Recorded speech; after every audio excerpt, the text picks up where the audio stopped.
Okay, try ko to guys. Try ko to. Meron tayong setup dito. Try ko to.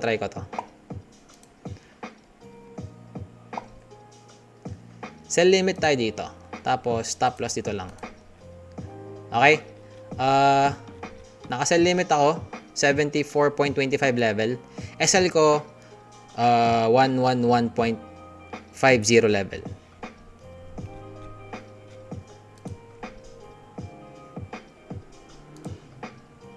Okay, tapos TP natin.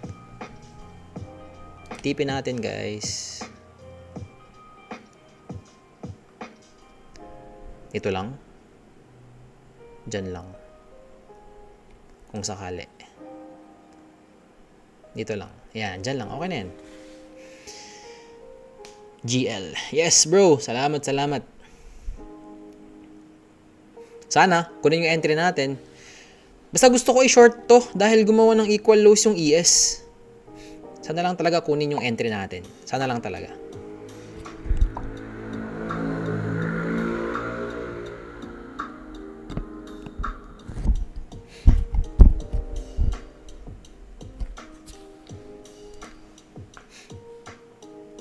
What? Seryoso?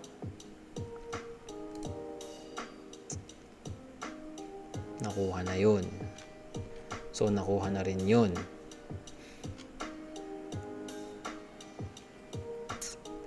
Ito na ba yung trade na makakapag-alis sa atin sa drawdown? Ito na ba yun?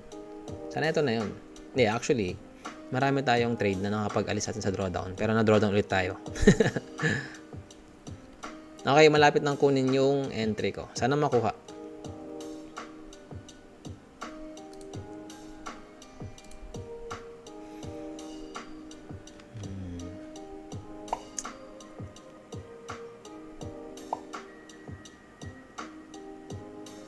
Ang laki ng SL ko. Legit, ang laki ng SL ko. Pero okay lang. Nakalong ako, bro. Good luck, bro. Good luck. Mag-short ako.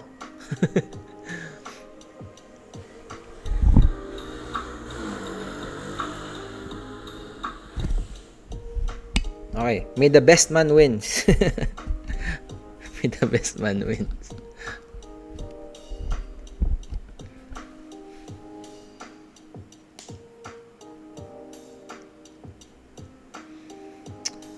Oh my goodness. Ang tagal kunin nung entry ko. Okay, nakalong daw si Sir Horizon. Tapos mag-short ako. 1v1. 1v1 kami, guys. 1 versus 1 kami. Tingnan natin kung sino mananalo. Okay, malapit na. Okay. I'm short. 10 contracts, 10 micro contracts. 74.25 level, SL ko 111.50 level. TP ko dito lang banda. Yan, okay na ako dyan. Good luck sa atin. Good luck sa atin, Sir Horizon.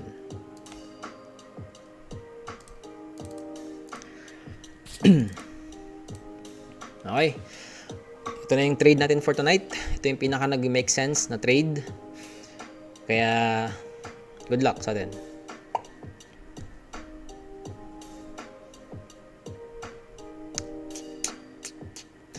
Yung gold, kamusta?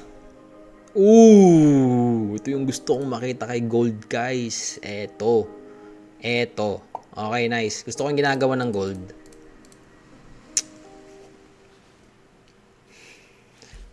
Yung ES, gusto kong makuha niya tong equal lows na to, guys. Yan, yung equal lows na yan. Triple yan eh. Triple equal lows yan eh. So, mataas yung chance na kukunin yan. Magnet yan. Oh, walang top wick.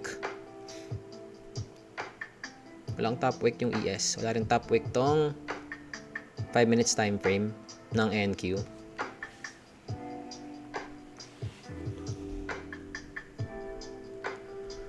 Okay, the moment, profit tayo. Dito nyo makikita sa mga bagong viewers dyan. Itong green na to, yan yung pera. Yan. Sa taas, or dito na maliit, dyan, dito, yan. Okay? Diyan yung nakikita yung profit or loss natin.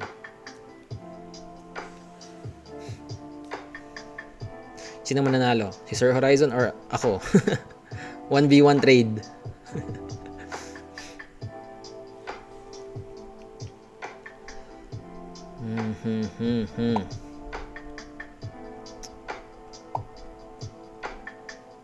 Wait lang, anong ginagawa ng 5 minutes chart? Oh, sabi na walang top wick to.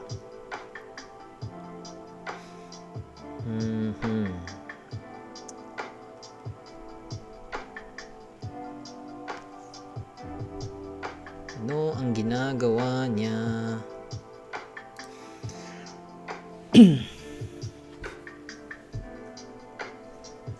Gusto ko sana dito yung TP ko.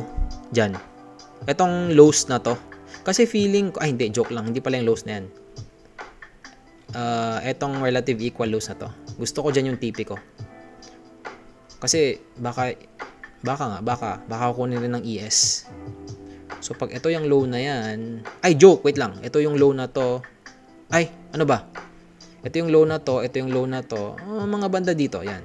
Diyan, yung TP natin kung sakali.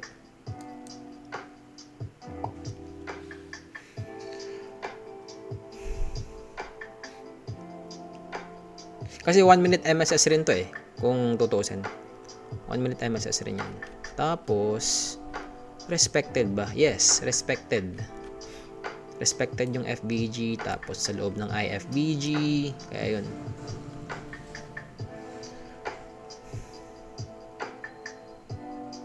Okay, drawdown tayo.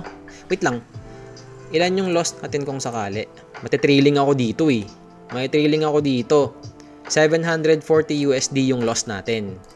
So, nag-pick tayo ng 400 USD or 450 USD. So, ibig sabihin, 1-2. Yung total loss natin, 1,200 USD kung sakali. Kasi trailing eh, di ba? So, hindi tayo pwedeng matalo. Dapat manalo tong trade na to. Ang sakit nun kung sakali. Ang laking trailing nun, 400 USD na trailing. Nga pala, sorry, yung sasabi ko sa inyo kanina, gusto ko dito yung TP ko sa baba.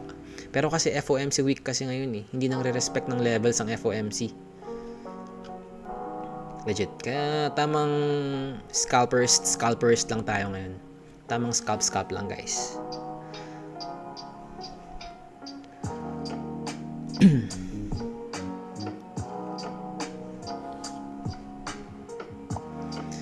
Oh my goodness, nag-pick tayo ng ilan yun?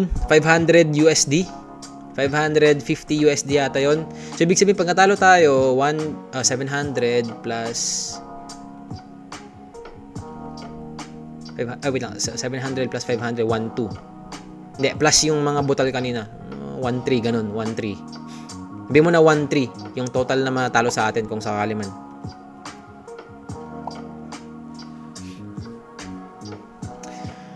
Wait lang. 5 minutes time frame. Ay, wait lang. Yung volume imbalance pala sa 15 minutes time frame. Nawala. Ay, ito pala yun.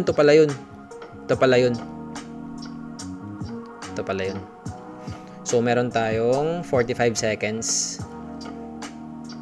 So, ibig sabihin, mabubuo siya. Guys. Ito, mabubuo to.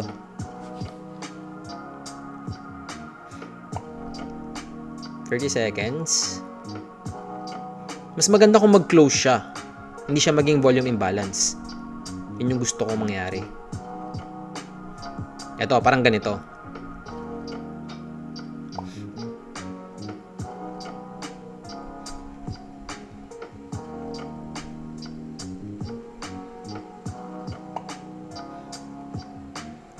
Okay, magiging volume imbalance ba? Yes. Naging volume imbalance siya. Tapos, fake rejection yun. Tapos, 5 minutes time frame.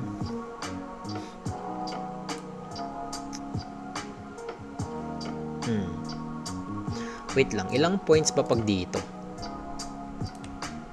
Pag dyan. 45? Pwede na rin. Malapit lang siya dun eh. Sige guys, dito yung TP ko. Ilipat ko dito. Yan, sa low na to.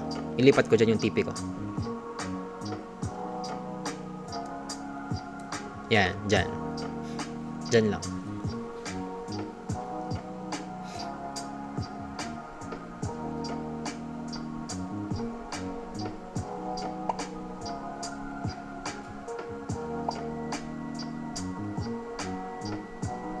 Meron kasi akong nakitang something sa 15 minutes time frame. Kaya minove ko yung TP ko. Yun yung rason. Okay? Kilala nyo naman ako, di ba? Pag nag-trade ako, naghahanap ako ng mga bad signs na makaka-apekto sa trade ko. Kung sakaling dinidecrease ba niya yung chance na manalo or ini-increase na yung chance na manalo. Parang ganun. So, may nakita akong something sa 15 minutes time frame. Kaya, minove ko yung TP ko.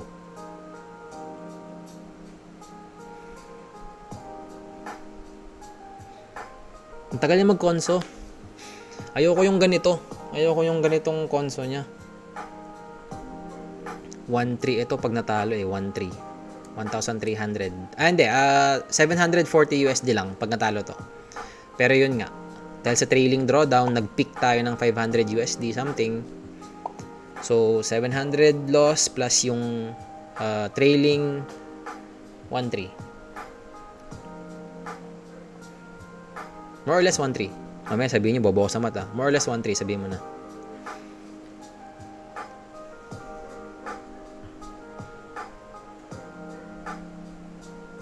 Ang hirap kasi, tinan nyo to. Ang hirap po, tinan nyo. Sa ES, may equal lows. Diba? Sa ES, may equal lows. Sa NQ, merong equal highs. Ayan o. Relative equal highs. Okay, kaya 50-50 yung trade na to. Anong uunahin ng price? Yung equal low sa ES or equal low sa NQ? Kaya ang hirap.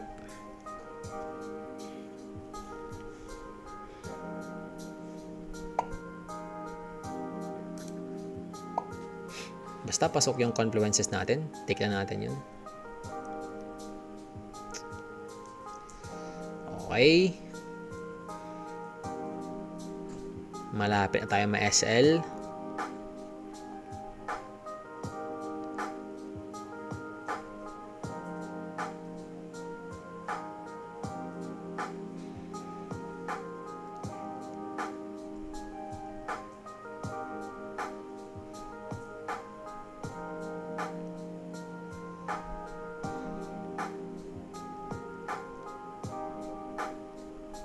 Actually, kung wala tong equal low sa ES, hindi ako mag-short eh. Nadagdagan lang yung confluence ko. Nadagdagan lang yung confluences ko. Dahil sa equal lows na to sa ES.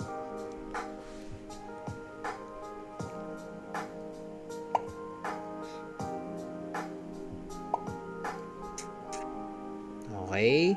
So, mukhang ma-SL tayo guys 1,700. Tama, 1.3.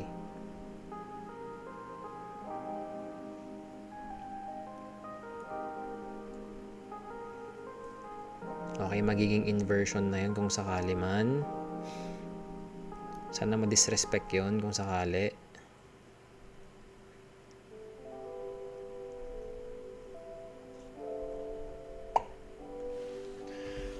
Ay, kamusta yung gold? Uy, konso.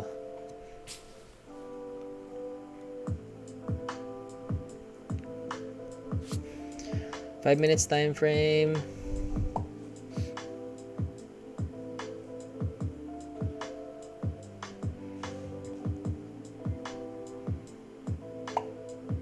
Five seconds. 4, 3, 2,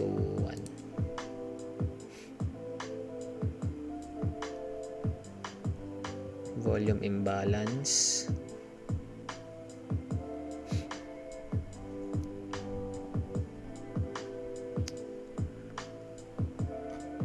Volume imbalance, no bottom wick. Ganitong-ganito yung nangyari nung isang araw actually. Ganitong-ganito yung nangyari actually. And nag-workout yun. Hindi siya nung isang araw. Last week. May ganitong price action. Ay, last week ba yun? Oo, last week. Buy nga lang, hindi sell. Buy. Pero nag-workout yung ganitong setup. Buy nga lang yun. Grabe, na-trailing na tayo guys. Na-trailing tayo dun. Sana may body close. May mag-body close dito banda. Dito banda. Tapos ma-violate niya yung inversion na yun. Yun yung gusto kong makita.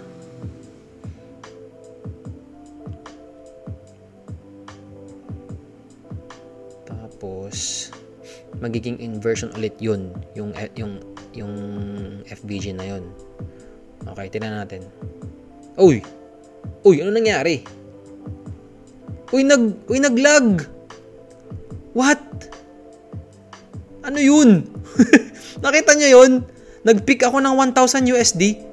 Hindi yun 1,000 USD. Guys, nag-bug. Nag-bug yung charts natin. Nakita nyo yun? Dito kanina. I-remind nyo yung stream. Nakita nyo yun? Naging 1,000 USD to. Hindi siya pwede maging 1,000 USD. Kasi from here to here, 71. 710 USD lang. Paano nangyari yun? Oh my goodness. Feeling ko matitrailing ako dahil sa 1,000 USD na yun. Hindi dapat nangyari yun. I-rewind nyo yung stream, makikita nyo. Nung nag-lag yung price or naghang yung candlestick na to, tas tignan nyo tong PNL ko, 1,015 yata yun USD. Daya! Kung sakaling yun yung marirecord, ang laki na matitrailing sa akin. So ang loss ko, 700 plus yung 1,000 USD na matitrailing sa akin, ibig sabihin, wala, madaya. Madaya pag ganun. Pag matalo to, madaya. Masyadong madaya yun. O, di ba? 10-15 USD, sabi ni Sir Balatong, nakita niya rin yun. Daya. Hindi pwede yun. Sana hindi yun yung ma-record. Shucks, nakaka-tilt yun, guys. Promise. Ang pangit ng ganong... Di ko alam kung glitch or something or... Kakainis. Oh, 1,015 USD. Plus yung trailing. So, total loss ko, 1,700 kung sakali. Daya. Ang daya. Legit, ang napaka-unfair kung sakaling yun yung ma-record sa trailing ko. Wala akong masabi, guys. Napaka-unfair nun kung sakali.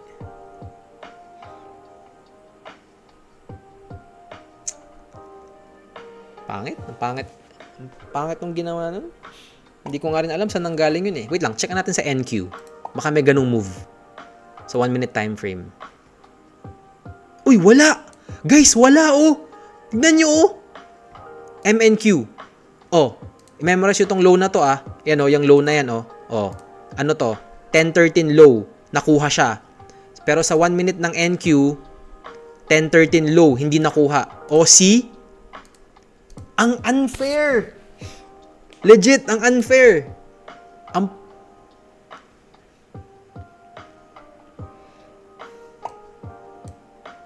Ang unfair, promise. Kung hindi lang trailing to, good yun sa part ko. Pero trailing to eh. Ang unfair, promise.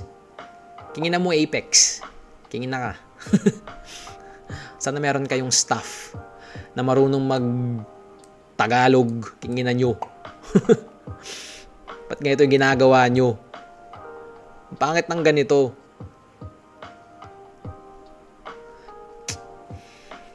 Ay, nako.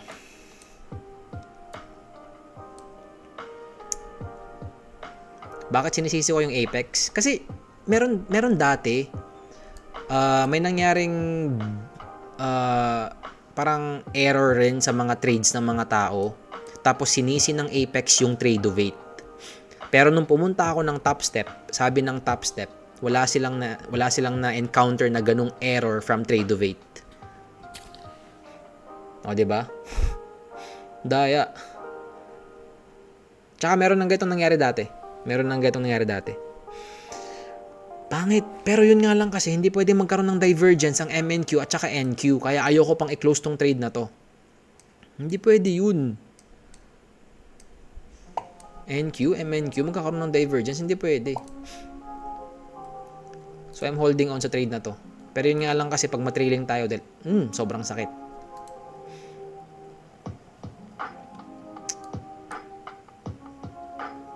Okay lang matalo to, basta wag lang ma-record yung yung 1,015 USD. May check ko rin dito sa trailing ko. Wait lang, ano ba yun kanina? 5.9 ba yun kanina? O yata 5.9 yata yun. Pinakilig lang. Oy.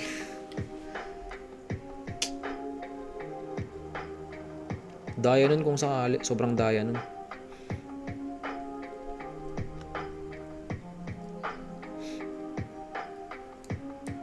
Grabe magkonso yung price. Wait lang. 30 seconds time frame. Punta nga tayo dun.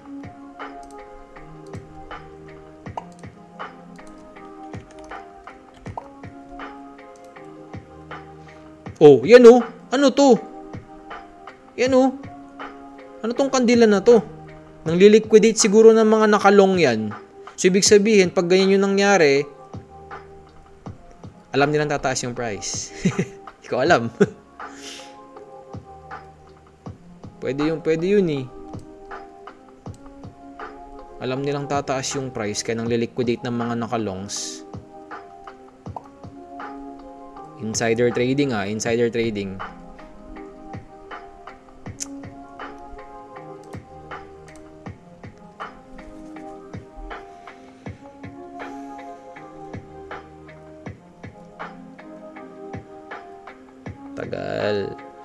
Ang tagal matapos ng trade, guys.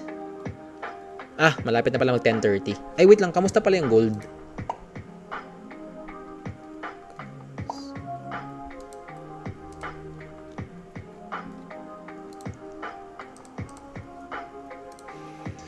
Ay, nako.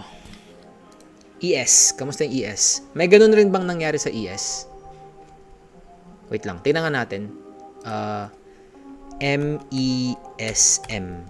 Tama ba? Ayun. MESM5. Wala. Buti pa sa ES. Pareho yung price delivery. ESM. Pareho. Pareho yung price delivery sa ES.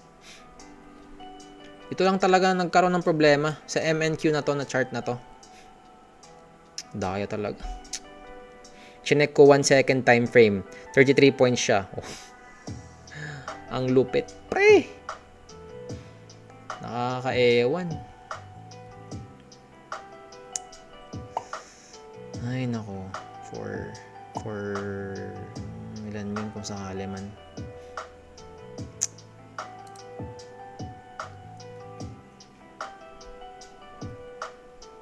Pag na-break nga yung low na to, itong 5 minutes candle na to, pag na-break nga yung low na to,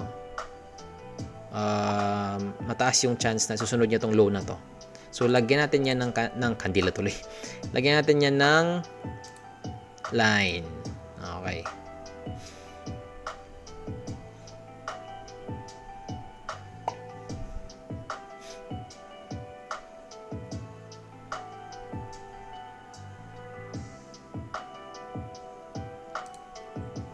Ito yun. Ito yung line na yun. Yan. Pero kasi sa NQM, ito yun. Walang ganun. Ito yung itsura niya. Yan, yung linya na yan.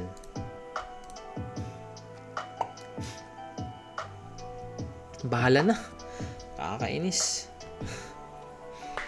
Nakakaewan.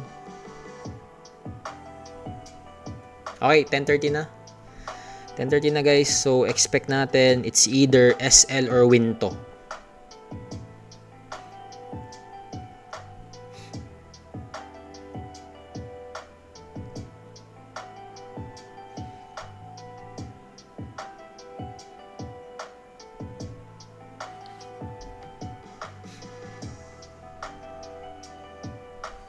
Okay.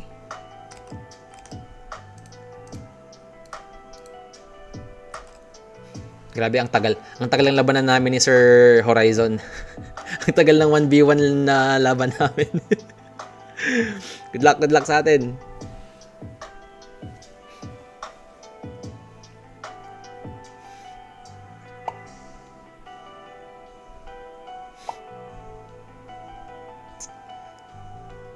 Shucks, 10:30 na. Ba't ang bagal pa rin ng price?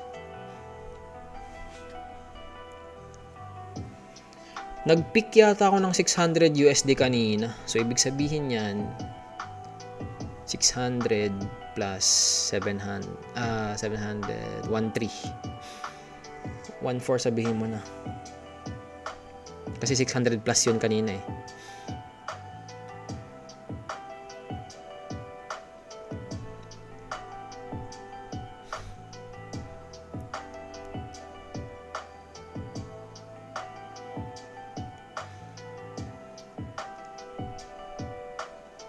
Kung sakali man, ibig sabihin, wait lang, ibig sabihin, dun yun, so ito yung news, tapos ito yung data low, data high, tapos yung isa, ito yung data low to, tapos data high, ito, ibig sabihin, andito yung support area natin kung sakali man. Tapos, kung sakaling maglo-long ka, ang data high mo, ito. Ibig sabihin, sa loob tayo ng result. Hayaan nyo lang ako guys, kinakausap ko sarili ko. Huwag yung pakinggan yung sinasabi ko na yun.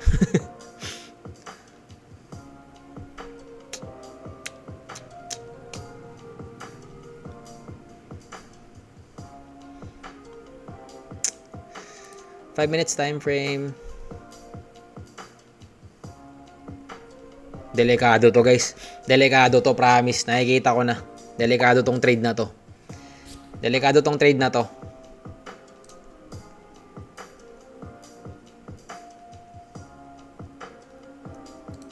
NQ. Ay hindi, o nga pala. Sige, pwede. Kapit tayo sa NQ. Kapit tayo sa NQ. Kapit tayo sa NQ. Okay. Okay, malapit na ma-hit yung TP natin. Mahihit ba? Yun yung tanong. Mahihit ba yung TP natin?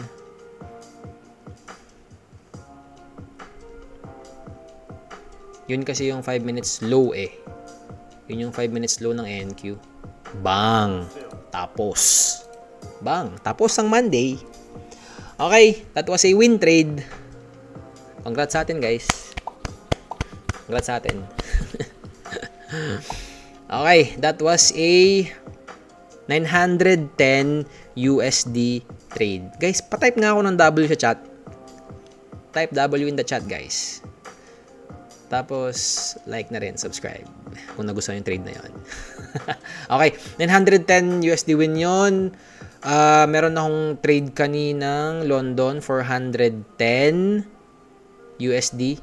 So, that brings us to 1,320 USD today, Monday. Okay? Okay, so, trade breakdown tayo.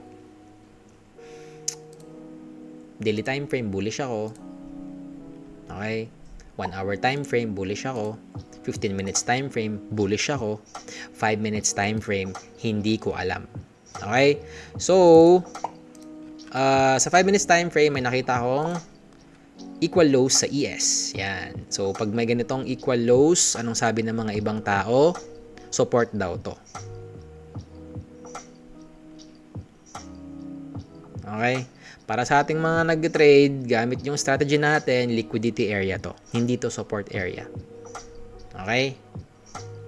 Tapos, nakakita ako dito ng 5 minutes liquidity sweep. Yan. Okay? Tapos, pumunta ako sa 1 minute time frame. Nakakita ako ng marami ako nakita. FVG, MSS, inversion. Pakita ko sa inyo yung inversion na yun. Yan, inversion yan. Tapos, 1 minute MSS, meron tayong FVG. Yan. Okay, so pwede kang mag-enter sa FVG na to. Pwede rin sa inversion na to. Paano mo entran tong inversion na to? Ganito. Lagyan mo ng box. Yan, lagyan mo ng box. Tapos, mag-sign off the cross ka. Tapos, magdasal ka. Mag-workout yung trade mo. Hindi, joke lang. Ayan, yan, yung dulo na to. Yung dulo na to, yan. Yung dulo ng IFBG na yan. Yan, pwede kang, yung inversion na yan. Pwede kang mag-short na dyan. Pwede yan. Kahit wag mo nang hintayin pumunta ng FBG na to. Pwede yun. Okay, so, ako kasi, nag-short ako sa FBG na to. Yan. Tapos, SL ko dito lang kanina. Okay, tapos sabi ko sa sarili ko, magnet tong equal lows na to. Okay, tapos, bakit ako nag-kill agad? Kasi, dalawang reason. FOMC, ngayong week na to, madalas kasi ang gawain ng FOMC, hindi siya nagre-respect ng levels. Nakita ko na yun dati. Meron akong nakita dati. Equal highs. So, nakabuy ako nun. Tapos gusto kong targetin yung equal highs na yun. Pero, at the end of the day, hindi siya nakuha. So, SL ako. Parang ganun. Okay? Tapos, nag-kill rin ako kasi nag-kill rin ako kasi 50 points lang talaga ang goal ko. 50 points lang ang gusto kong kunin tuwing New York session. Yan. Pero, sa nakikita nyo ngayon, 45 points lang yung trade na yon. Kasi, may nakita akong something, may nakita akong something sa 15 minutes time frame, kaya minove ko yung TP ko. Okay? Kaya nag 45 points lang ako. Minove ko yon. Okay? At saka, after all, bullish talaga tayo sa higher time frame. Okay? Kaya, okay na yun. Okay na yung ganong trade lang. Okay? So yun yung trade break na natin ngayong araw. Okay, tapos sa mga makakapanood ng stream recap na to, sa mga bagong tao na makakapanood ng stream recap na to, mag-share kayo. Okay, like, share, subscribe kasi marami kayong matutunan dito. Legit. Marami kayong matutunan dito. Okay, transparency, trading, real wins and losses, real emotions, hindi yung mga nakikita nyo ng mga gurus nyo na nag-fake ng mga results nila, ine-edit yung mga FX book nila. Oo, na-edit yung FX book. Huwag na kayo makipag-argue sa akin kanina. Na-edit talaga yung FX book na yun. Okay? Dun kayo sa mga traders na nagla-live ng trades nila. Yung kiniklaim na marunong sila mag-trade, tapos nagla-live ng trades nila. Okay? Dun kayo. Huwag kayo sa mga nagsasabi lang na, uy, marunong ako mag-trade, turuan ka mag-trade. Okay. So yun, tapos may mga kuan rin kayo, may mga groups rin kayo, Discord, ganun, Telegram. Share nyo yung stream na to. Share nyo tong channel na to. Okay, malaking tulong yun, malaking support yun. Okay.